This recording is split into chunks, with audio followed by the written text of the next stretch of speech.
உயிரெழுத்து என்னை விட்டு மெய்யெழுத்து வாழுமா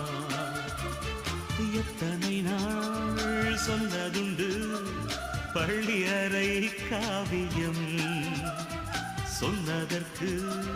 சாட்சியுண்டு சின்னஞ்சிறு ஓவியம் ஓடைக்கு தென்றல் மீது இன்று என்ன கோபம்